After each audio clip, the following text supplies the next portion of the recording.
ఎప్పుడైనా శనగపప్పుతో కలిపి వంకాయ కూర చేశారా? అయితే ఈ వీడియోలో అయితే చూడండి, చాలా టేస్టీగా పెసరపప్పు కాకుండా అంటే ఒక్కొక్కసారి పెసరపప్పు, ఒక్కొక్కసారి శనగపప్పు వేసి నేను ఈ విధంగా అయితే చేస్తానన్నమాట. ఒక్కొక్కసారి వంకాయ కూరని నేను 3-4 రకాలుగా అయితే చేసుకుంటాను. అవన్నీ మీకైతే వీడియోలో అయితే చేసి చూపిస్తాను. సో ఇప్పుడైతే నేను ఇక్కడ హిందీ వాళ్ళు ఉన్నారు ఇక్కడ, అంటే మేము ఉండేది పూణేలో కదా. సో ఇక్కడైతే నేను కూరగాయలు తీసుకుంటున్నాను అనమాట. ఇన్ని తాజా కూరలలో వంకాయలు అనేది నాకు బాగా నచ్చాయి అనమాట. సో మన సైడ్ వంకాయలు ఉంటాయి కదా, మన సైడ్ తెల్ల వంకాయలు చిన్న చిన్నగా ఉంటాయి అనమాట. నాటువి ఇవైతే హైబ్రిడ్ అనమాట. పావు కిలోకి వచ్చేసి 2 మాత్రమే వస్తాయి, హాఫ్ కిలోకి 4 వంకాయలు అనమాట. లావుగా ఉంటాయి ఇవి, కాకపోతే మీకు వీడియోలో అలా కనిపిస్తుంది. సో ఇలాగైతే నేను వంకాయలు తీసుకొచ్చేసి కొంచెం అయితే ఇవాళ కూర చేద్దామని చెప్పేసి తీసుకొచ్చాను అనమాట. ఇలా కట్ చేసుకొని పురుగులు ఉన్నాయేమో చూసుకోవాలి, ఇవి ఇందులో అయితే లేవు.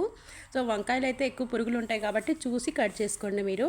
సో ఈ విధంగా అయితే వంకాయలు కట్ చేసుకొని నీళ్ళల్లో కొంచెం ఉప్పు వేసేసుకొని ఇలా వంకాయలు మొత్తం అన్నీ కట్ చేసుకొని నేనైతే రెడీగా పెట్టుకున్నాను. సో ఎప్పుడు కూర చేసినా సరే వంకాయల్ని మొత్తం అన్నీ కలిగి మనము ఒక్కసారిగా కట్ చేసుకొని ఉప్పులో వేసేసామంటే మనకి కొంచెం నలుపు రాకుండా అవి కలర్ అట్లనే నల్లగా కాకుండా తెల్లగా ఉంటాయి అన్నమాట. ఇప్పుడు కడాయి పెట్టేసుకొని తగినంత నూనె పోసుకోవాలి. నూనె పోసేసుకొని కొంచెం అది వేడైన తర్వాత పోపు గింజలు అన్నీ వేయని అవసరం లేదు, ఓన్లీ జీలకర్ర వేసేసుకొని జీలకర్ర వేసిన తర్వాత మనము అందులో కొంచెము ఒక ఉల్లిపాయని కట్ చేసుకొని మనకు నచ్చినట్టు చిన్న ముక్కలు కానీ పెద్ద ముక్కలు కానీ కట్ చేసుకొని ఈ విధంగా అయితే వేసుకోండి.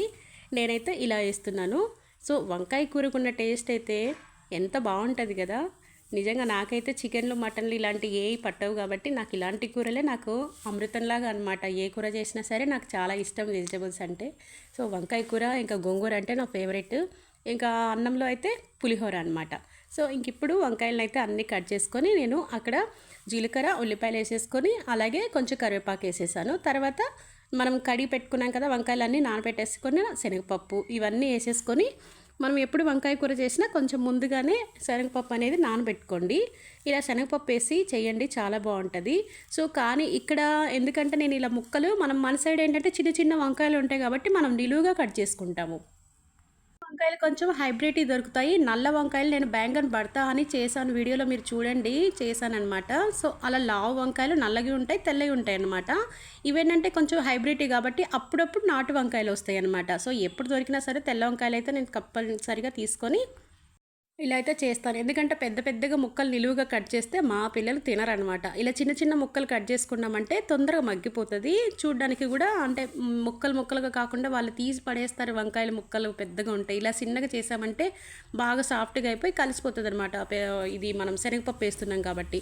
సో అలా నేను వంకాయల ముక్కలు అలాగే శనగపప్పు వేసేసుకొని కొంచెము అందులో అల్లం వెల్లుల్లి పేస్ట్ వేసాను, అలాగే కొంచెం పసుపు ఉప్పు వేసేసుకున్నాను అనమాట. అలా వేసేసుకొని మూత పెట్టేసి కొంచెం ఉడికిన తర్వాత, మరీ మెత్తగా ఉడికిన అవసరం లేదు, వంకాయ తొందరగా మగ్గిపోతుంది కదా. సో ఇది ఇంకా హైబ్రిడ్ కాబట్టి ఇంకా తొందరగా ఉడికిపోతుంది అనమాట. అలా అన్నీ వేసేసుకొని కొంచెం ఒక 2 నిమిషాలు మూత పెట్టి మగ్గిన తర్వాత 2 టమాటాలు తీసుకొని కట్ చేసుకొని ముక్కలుగా ఇందులో వేసేసి నేను ఇందులో కొంచెము కారము అలాగే గరం మసాలా ధనియా మసాలా కొంచెం వచ్చేసి నేను పన్నీర్ మసాలా కూడా వేసాను అనమాట. ఫ్లేవర్ బాగుంటుంది, పన్నీర్ మసాలా ఉంటుంది, అది కూడా వేసామంటే చాలా టేస్టీగా ఉంటుంది. గరం మసాలా ధనియా మసాలా ఇంకా ధనియాల పొడి. అయితే మనం ఏంటంటే ఏ కూర చేసినా లాస్ట్లో ఇంటి దగ్గర అమ్మ వాళ్ళు ఏం చేస్తారంటే ధనియాలు కొబ్బరి ఇంకా తెల్లబాయి అన్నీ కలిపేసి మిక్సీ పట్టేసుకొని దంచుకొని వేస్తారనమాట. మీరు అలా కూడా వేసుకోవచ్చు, నేనైతే అన్నీ సపరేట్ వేస్తాను. గ్రేవీ కూరలకు మాత్రమే కొబ్బరి నేను పేస్ట్ బట్టి వేస్తానమాట. ఇలా అన్ని కూరలకైతే నేను మామూలుగానే విడివిడిగా పొడి వేసుకుంటాను అనమాట. ఒక్కొక్క కూరకి ఒక్కొక్క ఫ్లేవర్ వస్తుంది మసాలాలు వేసుకున్నప్పుడు.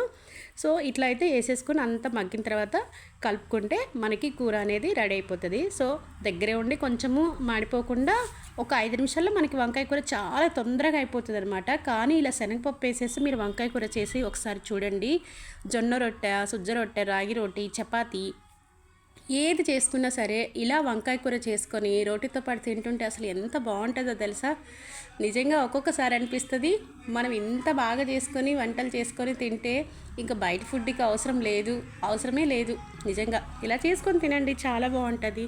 సో లాస్ట్కి అయితే ఫైనల్గా కొత్తిమీర అండ్ కరివేపాకు అయితే వేసేసి రెడీ చేశాను అనమాట. వంకాయ కూర శనగపప్పుతోటి వంకాయ కూర అయితే రెడీ అయిపోయింది. సో చూస్తున్నారు కదా, ఇప్పుడు మన వంకాయ కూర అయితే మొత్తం అంతా తీసేసుకొని ఒక గిన్నెలో అయితే నేను వేస్తున్నాను అనమాట. సో మనకైతే ఇంకా గిన్నెలో వేసేసుకుంటే చూడడానికి బాగుంటుంది, పిల్లలు కూడా శుభ్రంగా లాగిస్తారు అనమాట. సో ఎన్ని కూరగాయలు ఉన్నా వంకాయ కూరకి టేస్ట్ వంకాయనండి, చాలా బాగుంటుంది. సూపర్. తప్పకుండా ట్రై చేయండి, సబ్స్క్రైబ్ చేయండి.